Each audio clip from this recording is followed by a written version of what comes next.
আল্লাহ নবী সাল্লাল্লাহু আলাইহি সাল্লামের সরাসরি হাদিস, যে ব্যক্তি কবরের 3টা প্রশ্নের জবাব দিতে পারবে না, রাসূলুল্লাহ সাল্লাল্লাহু আলাইহি সাল্লাম বলেন আল্লাহ তাআলার পক্ষ থেকে তখন ফেরেশতাদের কাছে ঘোষণা আসবে, আফরিশুহু মিনান নার ওয়ালবাসুহু মিনান নার ওয়াফতাহু লাহু বাবান ইলান নার।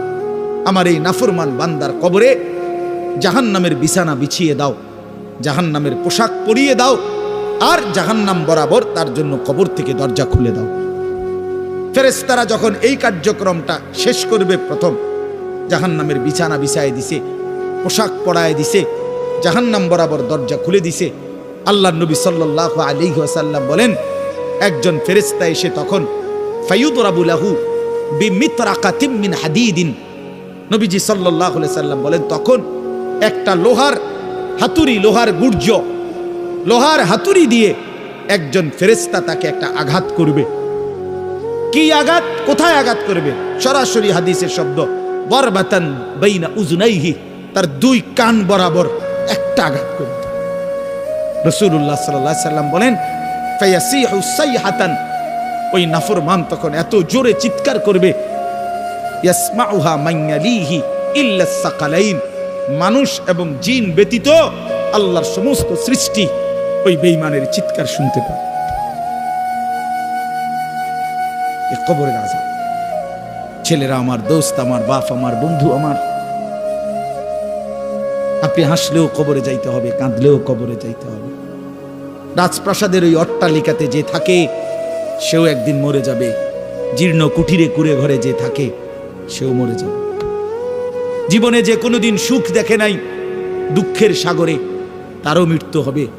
জীবনে যে কোনোদিন দুঃখ দেখে নাই, সুখের সাগরে ভাসছিল, তারও মৃত্যু হবে, সেও মরে যাবে। কবর নিশ্চিত, কবর নিশ্চিত। আমিন ওয়ারাইহিম বারযাখুন ইলা ইয়াউমি ইউবআসুন। আল্লাহ তাআলা মৃত ব্যক্তিকে বলবে, বান্দা, কোরআন শরীফের আয়াত, এখন থেকে নিয়ে ইসরাফিলের ফুঁতে হাসরের ময়দানে উঠানো পর্যন্ত বারজাখ মানে কবরের জীবনে পড়ে থাকো। ভেবে দেখেন, ভেবে দেখেন, শুধু 1 মিনিট আমিও ভাবি, আপনিও ভাবেন। হাদিসের মধ্যে আছে মা বাইনান নাফখাতাইন 40, ইসরাফিল প্রথম ফু দিলে জমিনের সবকিছু মাটির নিচে চলে যাবে, দ্বিতীয় ফু দিলে মাটির নিচ থেকে আবার সবাই উঠে হাসরের ময়দানে দাঁড়াবে। তো নবীজি সাল্লাল্লাহু আলাইহি সাল্লাম বলছে এই 2 ফুঁয়ের মাঝখানে ব্যবধান হবে 40। তো মুহাদ্দিসিনে কেরাম, ওলামায়ে কেরাম বলেন কেউ কেউ এই 2 ফুঁয়ের মাঝখানে ব্যবধান হতে পারে 40,000 বছর।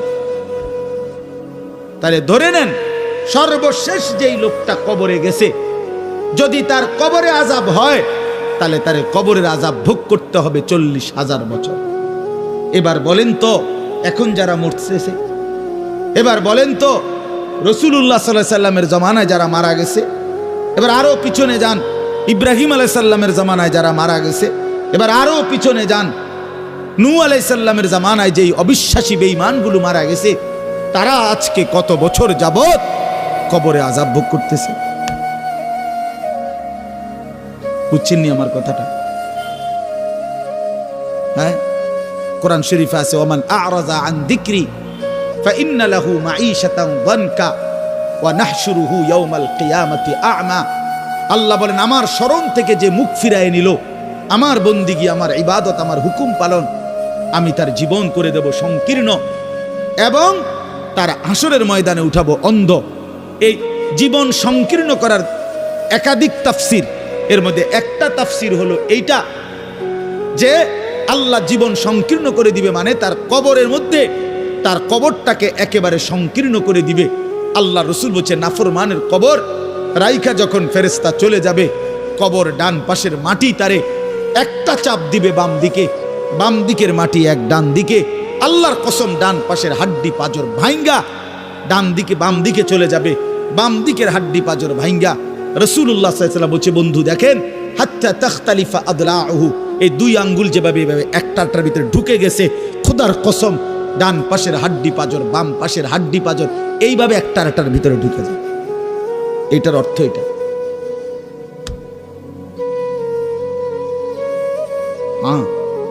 রাসূলুল্লাহ সাল্লাল্লাহু আলাইহি সাল্লাম একদিন হযরত বারা ইবনে আযিব রাদিয়াল্লাহু তাআলা আনহু থেকে বর্ণিত, নবীজি একদিন এক সাহাবীর জানাজা পড়তে গেছেন।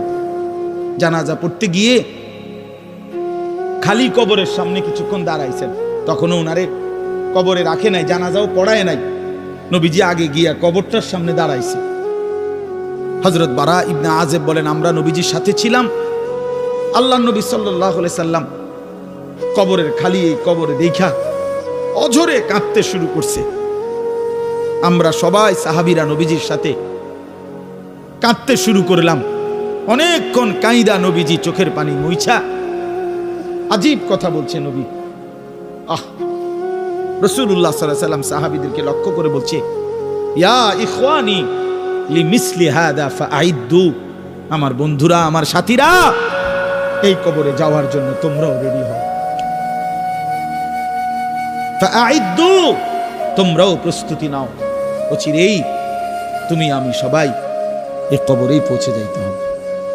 রাসূলুল্লাহ সাল্লাল্লাহু আলাইহি সাল্লাম বলছে, প্রিয় বন্ধু আমার, জওয়ান সাথী আমার, সামান্য এই কয়েকটি দিনের জওয়ানি নষ্ট না করা, নষ্ট না করা, কোনোভাবেই নষ্ট না করা। তো এই জন্য বললাম, এই সূরা মুলক এটা আল্লাহ তাআলা অত্যন্ত ফজিলতপূর্ণ একটি সূরা। রাসূলুল্লাহ সাল্লাল্লাহু আলাইহি সাল্লাম বলছেন এটা কবরের আযাব থেকে রক্ষা করবে। এই সূরা নিয়মিত তাফসীরের মধ্যে আমি নিজে পড়ছি, তাফসীরে কুরতুবীতে আছে। আল্লাহর নবী সাল্লাল্লাহু আলাইহি সাল্লাম বলেন, লাওয়াদিতু, নবীজি বলেন আমার দিলের আশা, আমার দিলের তামান্না, আমার উম্মতের প্রতিটা মুমিন তার কলিজার ভিতরে, তার জবানে এই সূরা মুলক থাকুক, সূরা মুলক থাকুক। অর্থাৎ রাসূলুল্লাহ সাল্লাল্লাহু আলাইহি সাল্লাম বলতেন, আমার প্রতিটা মুমিন বান্দা উম্মত যেন এই সূরা মুলক তেলাওয়াত করে, যেন কবরের আযাব থেকে রক্ষা পায়। নবীজি 5 ওয়াক্ত নামাজের পরে, আল্লাহর কসম ভাই, এখানে অনেক ওলামায়ে কেরাম আছে, আপনি জিজ্ঞাসা করেন, নবীজি 5 ওয়াক্ত নামাজের পরে, সরদারে দু আলম নবীর তো কোনো গুনাহ নাই, তিনি নিষ্পাপ, তিনি তো জান্নাত উদ্বোধন করবেন। আনা আউয়ালু মান ইয়াকরাউ বাবাল জান্নাহ, নবী বলছে আমি সেই মুহাম্মদ যে প্রথম জান্নাতের দরজা আমি নাড়ব, জান্নাতের কড়া নাড়ব আমি মুহাম্মদ। ভিতর থেকে ফেরেশতা বলবে, আপনি কে? আমি বলবো মুহাম্মদ।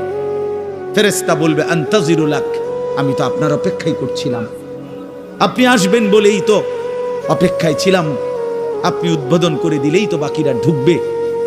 তো সেই নবী যিনি জান্নাত উদ্বোধন করবেন, তিনি 5 ওয়াক্ত নামাজের পরে ভাইয়া প্রতিদিন তিনি যেই কথাটা দোয়া করতেন, এর মধ্যে একটা দোয়া এটা, আল্লাহুম্মা ইন্নী আউযু বিকা মিন আযাবিল কবর ওয়া মিন ফিতনাতিল কবর ওয়া মিন ফিতনাতিল মাসীহিদ দাজ্জাল ওয়া মিন ফিতনাতিল মাহইয়া ওয়াল মামাত। আল্লাহ, আমি কবরের আযাব থেকে পানাহ চাই। নবীজি নিজে বলতেন, নবীজি নিজে বলতেন। প্রিয় ভাই, বাবা আমার, চলেন সবাই নিয়ত করি, নিজেকে গুনাহ থেকে বাঁচানো দরকার, নিজের আল্লাহর নাফরমানি থেকে বাঁচানো দরকার। আল্লাহ তাআলা বলেন, ইন্নাল্লাযীনা ইয়াখশাউনা রাব্বাহুম বিল গায়ব, আমি আল্লাহকে না দেখে, আমার কথাগুলো আখিরাত সম্পর্কিত, এগুলোকে না দেখে যারা আমি আল্লাহকে ভয় করে, আখিরাতকে ভয় করে, জাহান্নামকে ভয় করে, কবরকে ভয় করে, আল্লাহ বলেন, তাফসীরের মধ্যে লিখছে, ভয় করে মানে হলো গুনাহ বর্জন করে। কোন ব্যক্তি আল্লাহকে ভয় করে, খোদার কসম, এই কথার অর্থ হইল গুনাহ ছেড়ে দেয়। যে গুনাহ ছেড়ে দেয় সে আল্লাহকে ভয় করে, যে আল্লাহকে ভয় করে সে গুনাহ ছেড়ে দেয়। কোন নাফরমান আল্লাহকে ভয় করে না, আল্লাহকে ভয় করলে গুনাহ করতে পারে না। বুঝেন নাই বাংলা কথাটা? এটা কাগজের এই পিঠ ও পিঠ, কাগজের এই পিঠ ওই পিঠ। এই পিঠে যদি লেখা আছে আল্লাহর ভয়, তো ওই পিঠে লেখা থাকবে গুনাহ বর্জন। যে গুনাহ ছেড়ে দেয় সে অটোমেটিকলি আল্লাহকে ভয় করে, যে আল্লাহকে ভয় করে সে গুনাহ বর্জন করে। এজন্য তাকওয়ার অর্থ আল্লাহর ভয়, এটার প্রথম অর্থ হইল গুনাহ বর্জন। মান খাশিয়ার রহমান, আল্লাহকে ভয়, এটার প্রথম অর্থ গুনাহ বর্জন, গুনাহ বর্জন। আমার শায়েখ আল্লামা মুফতি মুশতাকুন নবী সাহেব সব সময় চিল্লায় মাহফিলে, অনেক সময় আহাজারি করে বলে যে বাপ গুনাহ আগুন, গুনাহ আগুন, গুনাহ আগুন।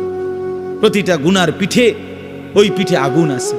নারীর প্রতিটা বেপর্দা দৃশ্যের মধ্যে খোদার কসম আগুন জ্বলে। ওই সিনেমার নর্তকীর শরীরে আগুন জ্বলে, ওই নায়িকার শরীরে আগুন জ্বলে, মোবাইলের ওই অস্থির ছবির মধ্যে আগুন জ্বলে, মদের আড্ডায় আগুন জ্বলে, জুয়ার আড্ডায় আগুন জ্বলে, সুদের টাকায় আগুন জ্বলে, ঘুষের টাকায় আগুন জ্বলে, বেপর্দা নারীর শরীরে আগুন জ্বলে। ওইটা রূপ না, ওইটা আগুন, ওইটা জাহান্নাম, ওইটা জাহান্নাম। আল্লাহ তাআলা বলেন ইন্নাল্লাযীনা ইয়াখশাউনা রাব্বাহুম বিল গায়ব। আল্লাহ তাআলা বলেন আমার যে বান্দারা আমার আখিরাত, আমার জাহান্নাম, আমার পরকাল, আমার কবর, এই কথাগুলোকে ভয় করে, আমি আল্লাহকে ভয় করে, না দেখে আল্লাহ বলেন আমি ওয়াদা দিলাম লাহুম মাগফিরাতুম ওয়া আজরুন কাবীর, আমি তাদের পেছনের সব গুনাহ মাফ করে দেব আর আমার সবচেয়ে বড় পুরস্কার জান্নাত দিয়ে দেব। এরপরে আল্লাহ বলেন ওয়া আসিররু কাওলাকুম আবিজহারু বিহি ইন্নাহু আলিমুম বিযাতিস সুদূর। মানুষের তিনটা অবস্থা কথার ক্ষেত্রে, মানুষ তার অভিব্যক্তির ক্ষেত্রে তিনটা অবস্থা হয়। মানুষ কখনো জোরে কথা বলে, মানুষ কখনো আস্তে কথা বলে গোপনে, আর কখনো মানুষ অন্তরে জল্পনা কল্পনা করে, ঠিক না? এই তিনটাই অবস্থা।